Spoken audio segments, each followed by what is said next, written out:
안녕하십니까, 박사입니다. 이번 방송에서는 트럼프의 본색이 드러났다면서 그에게 매우 실망했다는 러시아 매체 자르그라드의 논평을 소개해드리겠습니다. 블라지미르 호미아코프라는 저널리스트의 글인데 러시아가 트럼프를 어떻게 보고 있는지를 알 수 있습니다.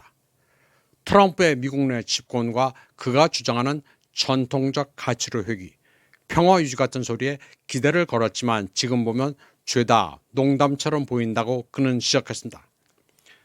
특수군사작전 이후 러시아 사회의 의식 속에는 완전히 전체적인 그림이 형성됐다고 했습니다. 러시아 문명의 중심지로서 러시아가 존재하며 우크라이나도 그 일부지만 30년에 걸친 서방의 이념적 조작 끝에 우크라이나가 세뇌됐고 그 결과 키예프와 러시아 간 전쟁이 가능해졌다고 했습니다. 때문에 트럼프의 등장과 전쟁 종식 그리고 전통적 가치로 회귀하려는 그의 행보는 많은 희망을 불러일으켰다고 회고했습니다.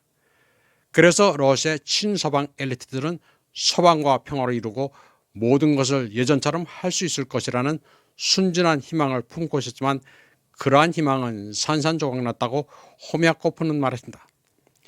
그는 러시아의 순진한 트럼프 지지자만 실망한 게 아니라 미국 내 트럼프 지지자들 사이에도 심각한 불만이 커지고 있다고 시작했습니다. 그러면서 트럼프가 2011년 민주당을 비판하면서 버락 오바마는 재선을 위해 이란과 전쟁을 시작할 것이라고 한 발언을 상기했습니다. 호미아코프는 공화당이 2024년 선거에서 트럼프에게 만장일치로 표를 던진 이유가 바로 그것 때문이라고 설명했습니다. 그러나 결과는 거꾸로였다는 것입니다.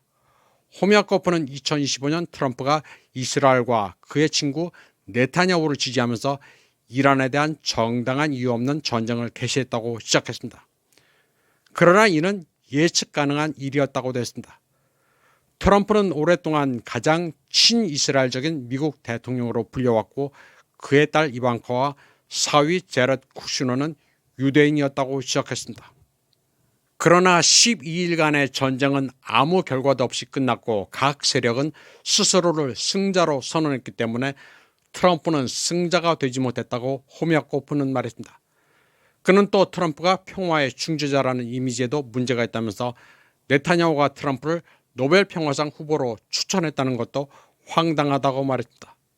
어린이를 포함해 수만 명의 무고한 팔레스타인 사람들을 살해한 네타냐후가 저지른 행동은 완전한 부조리를 보여준다고 말했습니다.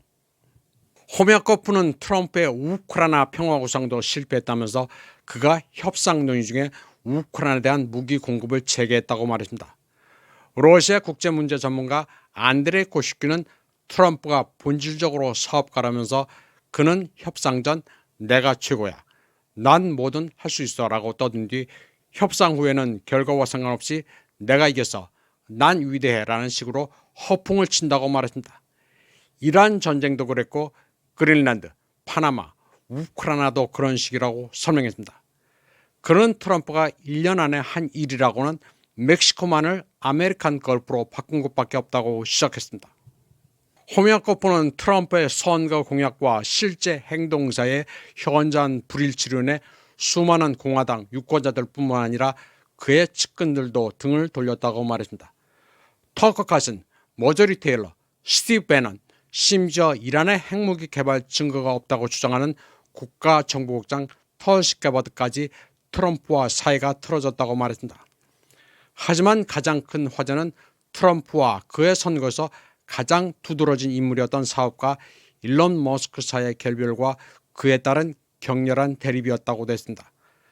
트럼프는 권력의 지렛대를 이용해 머스크의 사업을 교란하고 있으며 그에게 고향인 남아공으로 돌아가라고까지 말합니다. 머스크는 국가 부채를 이유로 새 미국 예산안을 강력히 비판하면서 정부 효율부 장관직을 사임했습니다. 트럼프가 정부와 기업 간의 접촉을 중단하겠다고 위협하는 상황에서 스페이스X가 미국 화물과 우주인을 국제우주정거장으로 수송하는 데 사용된 드래곤 우주선의 해체를 즉시 시작할 것이라고 시사했습니다. 트럼프와 다툰 머스크는 트럼프가 미국 대통령직에서 물러나고 JD 벤스가 대통령직을 대신해야 한다고 주장했습니다. 머스크는 트럼프에게 환멸을 느낀 많은 지지자들을 끌어들이기 위해 미국이라는 이름의 정당을 창당하기 시작했습니다. 호미아코프는 머스크의 미국이란 정당명이 참신하다고 평가했습니다. 이름 때문이라도 공화당이나 민주당이나 미국에 투표하지 말자고 주장하는 게 껄끄럽기 때문입니다. 호미아코프는 전통적 가치를 위한 투사라는 트럼프의 이미지도 엉뚱한 방향으로 변했다고 시작했습니다. 예기치 못한 반전이 일어났다고 말했습니다. 트럼프가 백악관에 입성했을 때 그는 민주당의 어젠다들을 비판했습니다. 민주당과 대조적으로 트럼프는 기괴한 젠더주의, 수백만 명의 불법 이민, LGBT 권리를 공격했고 유럽 엘리트층의 공황을 일으켰습니다. 또 유럽의 반글로벌리즘에도 동조해 유럽과 서구 전체가 전통적 가치로 회귀할 것이라는 희망을 불러일으켰습니다. 그런데 놀라운 반전이 일어났습니다. 트럼프와 불화를 빚은 일론 머스크는 트럼프가 앱스타인 명단에 올라있다고 비난했습니다. 그리고 성매매와 미성년자 범죄 혐의로 기소된 제프리 앱스타인 사건 관련 자료가 공개되지 않은 이유는 트럼프가 그 자료에 등장했기 때문이라는 성명을 발표했습니다. 물론 머스크는 그런 주장을 담은 게시물을 나중에 삭제했지만 여운은 남아있습니다. 트럼프는 절대 전통적 가치의 수호자가 아니라는 비난이었기 때문입니다. 호미아코프는 앱스타인 사건은 실로 극도로 악랄한 이야기라고 말했습니다. 미성년자 성폭행, 미국과 유럽 엘리트들의 소아성애적 쾌락을 위한 엘리트 클럽 설립, 그리고 몰래카메라에 촬영된 권력자들의 모험담을 담은 협박이 그 예라고 설명했습니다. 그러면서 앱스타인을 개인적으로 알고 지냈던 트럼프도 연루됐을 것으로 추정된다고 호미아코프는 말했습니다. 또 앱스타인의 죽음과 관련해 미 법무부와 FBI는 앱스타인 명단 같은 것은 존재하지도 않았고 앱스타인은 스스로 감방에서 자살했다는 결론을 내렸습니다. 또 2명의 FBI 고위 관계자, 즉 현 FBI 국장 캐시 파텔과 부국장 댄 보기너가 예전에는 앱스타인 음모론을 옹호했다가 최근 의견을 급격히 바꿨습니다. 호미아코프는 트럼프가 2025년 한 해 동안 희망의 대상에서 실망을 주는 인사로 전락했다고 말했습니다. 그가 당선됐을 당시 그리고 당선 첫날부터 실제로 실행하기 시작했던 행동계획은 완전히 후퇴했다고 지적했습니다. 트럼프의 계획은 당선 초기에만 반짝했을 뿐 곧바로 네오콘들의 시나리오가 시작됐다고 했습니다.